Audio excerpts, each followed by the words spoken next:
Barry Pulver, owner of the exceptional brand powered by EXP, with one of the top agents in the Costa Blanca region of Spain, Mr. Neil Collins with EXP Spain. Before I get into the specifics of this emergency broadcast, if you will, Neil, how are you doing?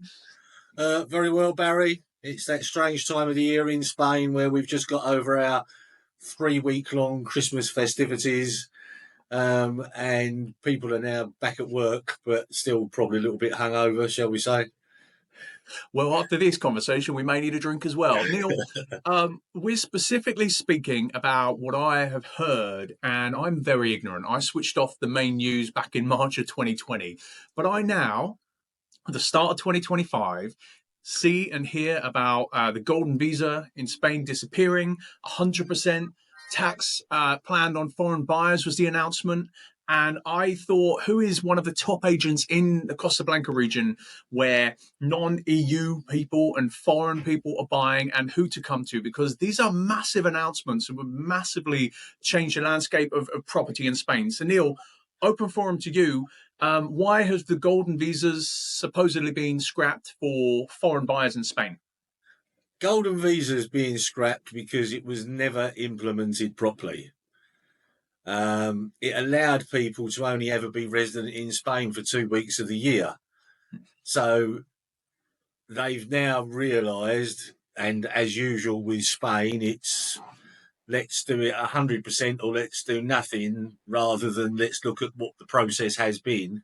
Is they're realising that so many people were buying properties that weren't being used, and they weren't regulating the countries they were coming from either. And that's caused a problem.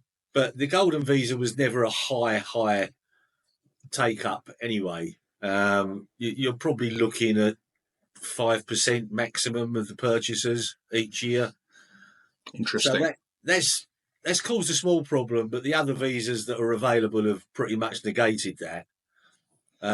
With the second point, well, it's an announcement.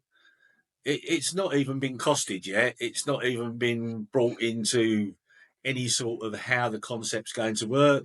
He's not even decided what tax he's going to rise by up to 100%. It could be the purchase tax. It could be the property tax. It could be a property tax on empty properties because you're only using them as second homes. So it's more of a, I've got to make some noise because we haven't done what we said we were going to do with social housing. Okay, so talk to me about that, because you've been in the industry well over a decade now. You are one of the top, like I said, agents down there. How does it affect business? Me personally, an Englishman in North Carolina, if I'm looking to, and there's a ton. I mean, so give me an example. What percent of your business, roughly, with all the amount of people you work with, come from non-EU current residents? 80%. That's a lot. So how does this affect business in the region, even just by an announcement with nothing officially being confirmed or denied?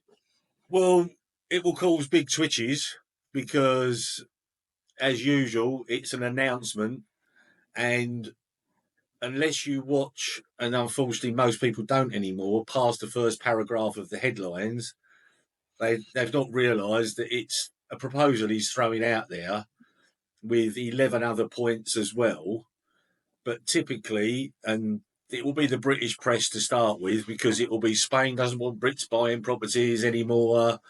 So it's going to take a little bit of explaining and keeping people consoling, very similar to what happened after Brexit, to be honest. And what was the biggest effect you had, or you saw there locally when Brexit was announced and actually happened?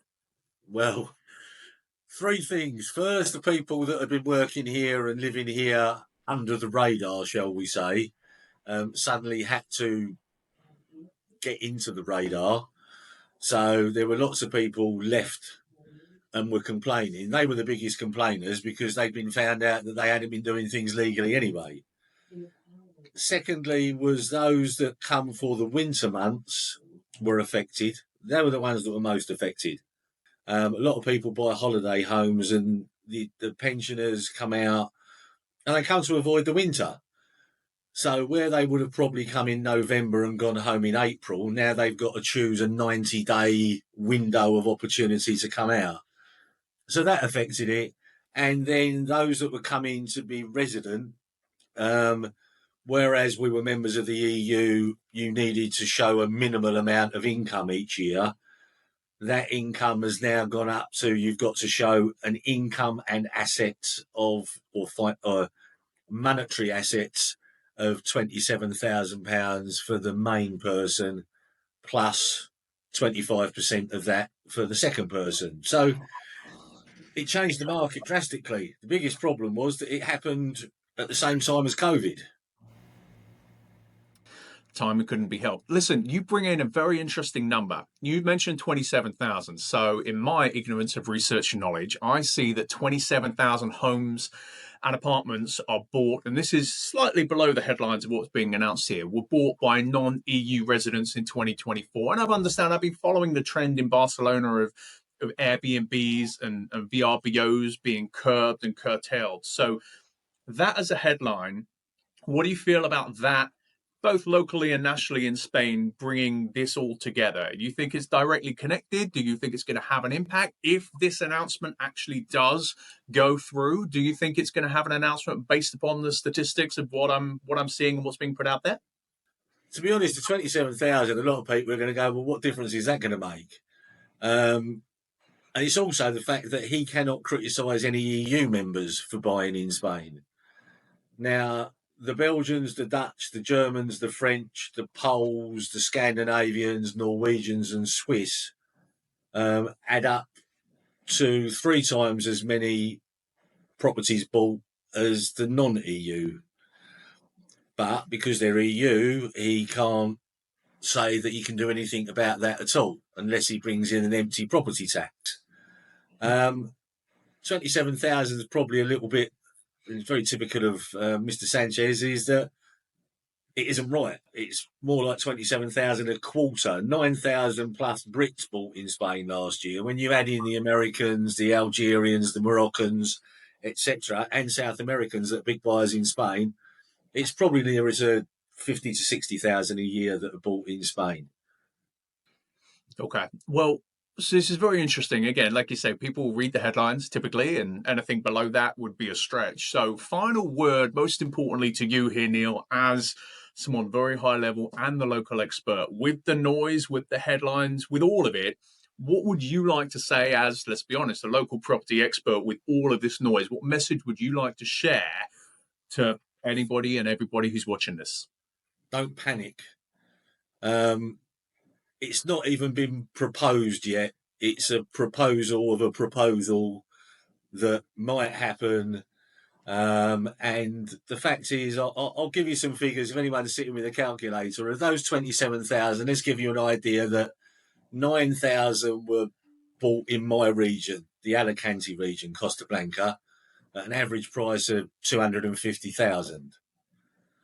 Now, each property will have given 25,000 property tax on purchase.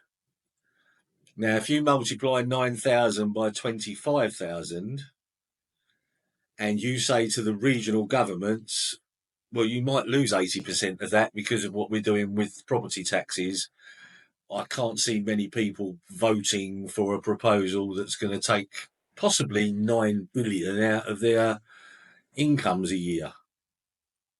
So, as many things, read the second and third paragraph, because the headlines always want to grab you and go, oh, disaster's coming. But I personally think that what will eventually happen will be very, very small compared to the sound bite. Okay, that's good advice. Be positive. Watch this space as things develop, and reach out to Neil directly if you want to know more. Neil, thank you so much. Thank you very much, Barry. Always a pleasure.